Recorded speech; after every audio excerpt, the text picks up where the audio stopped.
on Saturday, she took all 7 delegates available in the Virgin Islands caucus.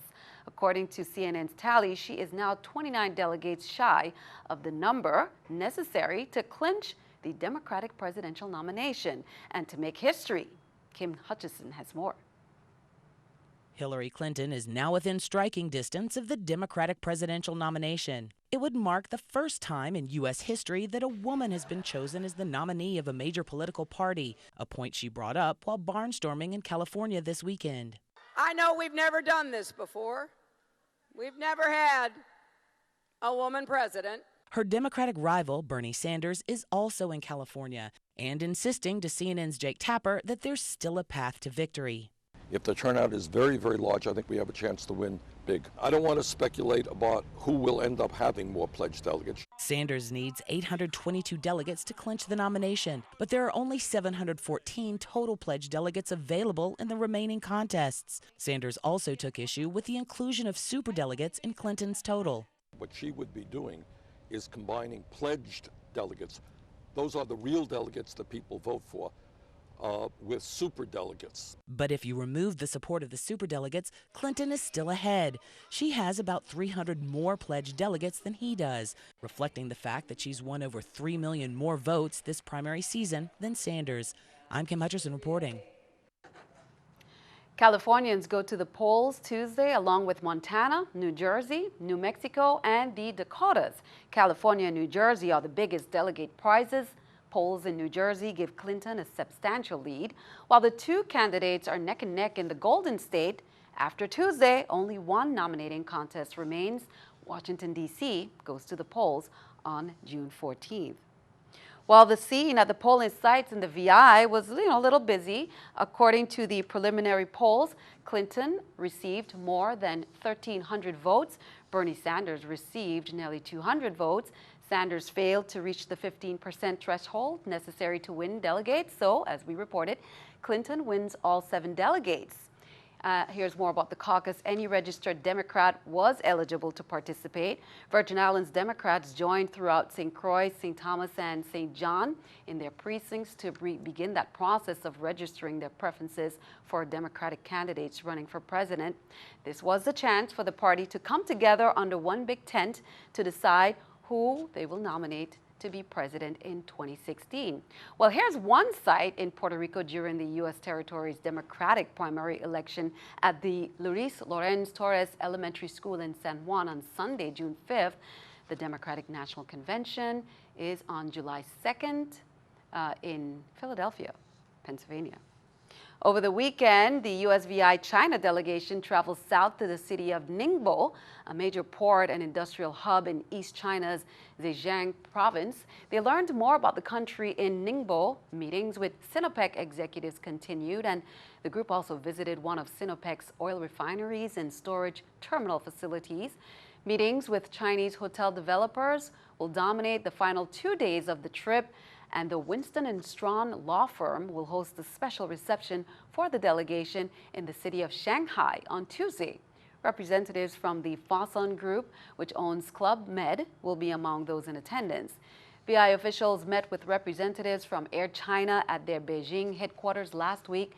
16, including Governor Mapp, makes up the complete Virgin Islands delegation. Police continue to investigate a rape that they say occurred at a school on St. Thomas.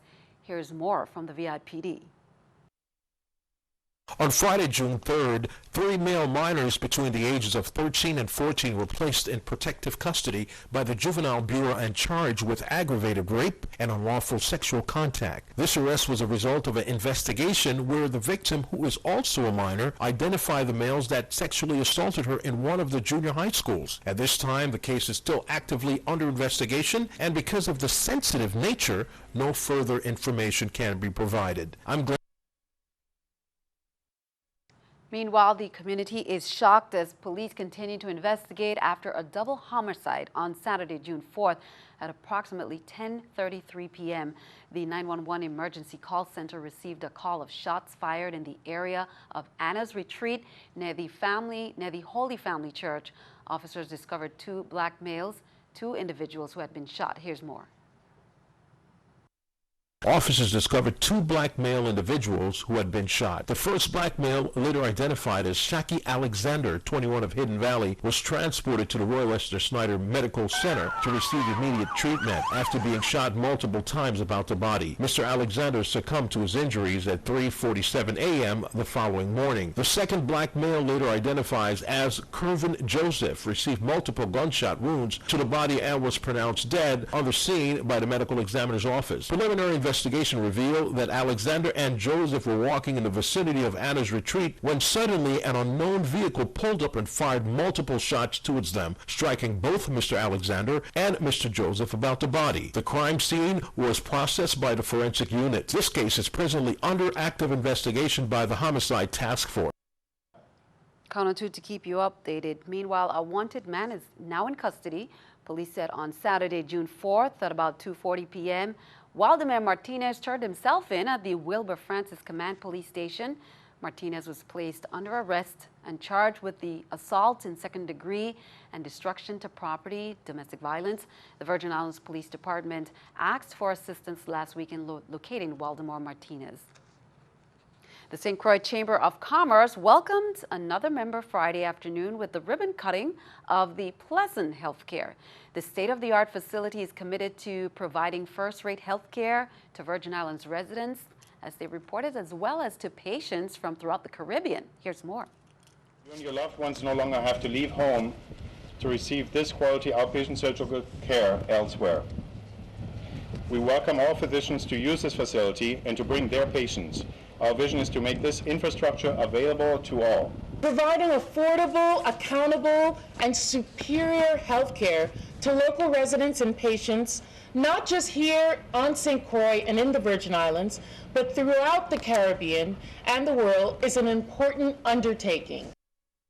And we will have more as we take a tour of the site. We'll have that on Tuesday. Be sure to tune in to News 2. Turn our attention overseas. Many are mourning the former world heavyweight Muhammad Ali, the champion, will be laid to rest on Friday at 6 p.m.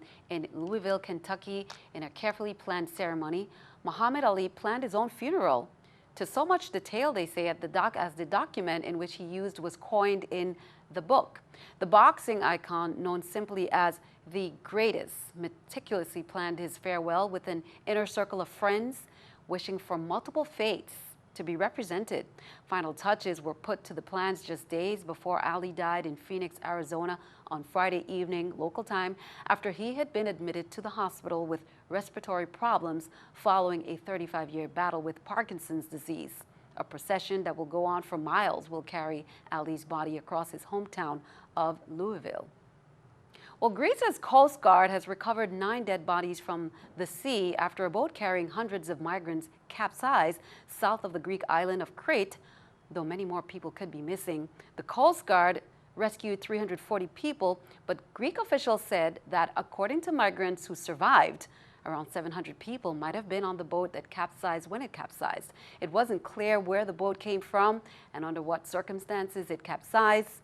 The latest death add to the more than 1,030 lives lost among migrants during the past week. Most as barely seaworthy boats smuggling people from North Africa to Southern Europe have foundered. Well, the French Prime Minister Manuel Valls has announced emergency help for those who lost everything in floods that have caused havoc in Paris and elsewhere.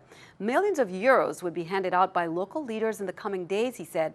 After a meeting with fellow ministers, 4 people died in the floods that left areas inundated near the Seine and Loire rivers. Hundreds of towns and villages have been hit by the flooding. 14 departments were still on alert on Monday in parts of Normandy and the Loire, as well as the Paris area, and 7,000 properties were still without power. Keeping our eye on the economy, let's take a look at the stock market watch at the New York Stock Exchange.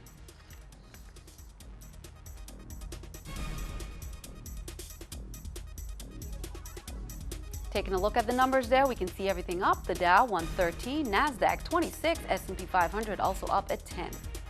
Coming up on News 2, graduation ceremonies were held over the weekend, plus 2 very specific fundraisers. One that was all about burgers and the other all about chicken wings. We'll be right back.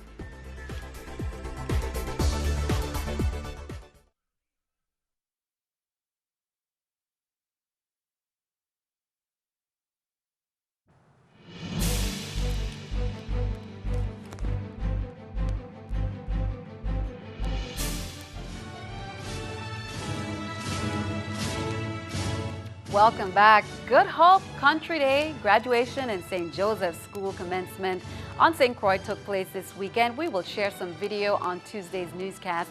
Meanwhile, let's take a look at the private and parochial schools coming up. All Saints Cathedral is June 17th, and then we have Saints Peter and Paul. That took place June 2nd, so that took place already. And Tilly School is coming up June 11th, 5 p.m. at the Mark C. Marine Center at the school. Church of God of Prophecy, 6 p.m. June 10th.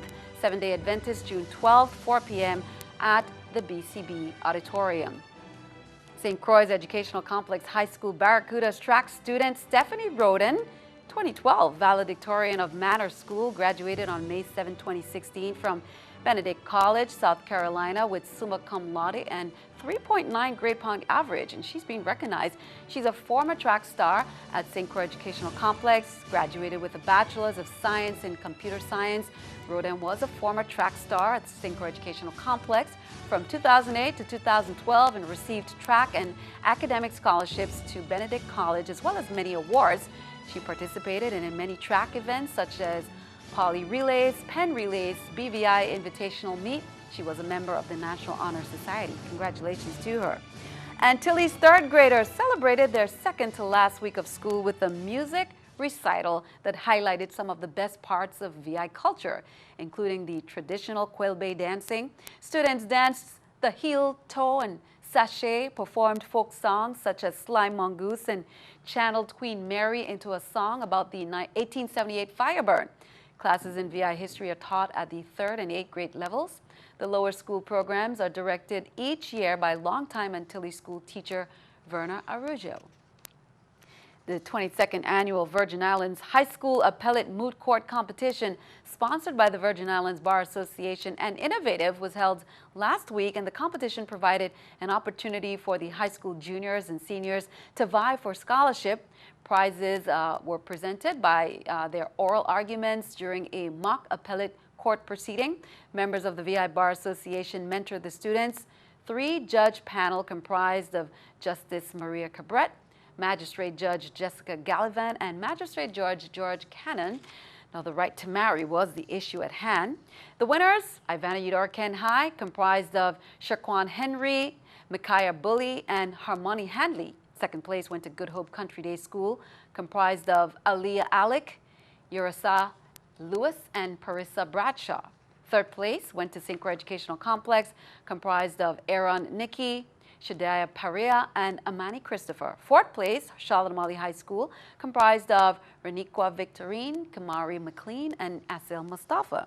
Good job to the students there. Ricardo Richards Elementary School, they're doing a good job. The students, grades 3 to 6, they reaped the first harvest from their garden and presented it to the school's chef in St. Croix. Now, the schools were guided by the school faculty and the facilities gardening committee. The garden located at the back of the school was tended to by students every single day. They planted, plucked weeds, cut grass, and made sure the garden area stayed neat. That's according to Claudia Eugene, who's the coordinator of the garden club. The school received a grant in the amount of $6,000 from the Community Foundation of the VI. The students carried the produce to the school's cafeteria and presented it to the chef, who used it to prepare meals. Good job to the students. My name is Sarah Samuel, and I'm in Miss Edwards 6th grade class. I am Mario Obias in Miss McFarland's 6th grade class. On behalf of the garden club and the 6th grade class of Ricardo Richards Elementary School, I would like to present you these fresh vegetables which came from our box gardens. I would like them to be prepared and be a part of the lunch program. We, on behalf of the cafeteria staff at Ricardo Richards, would like to thank you for your locally grown produce. It's very important for the kids to know about agriculture and creating a better, healthy lifestyle for the kids. Okay, so thank you.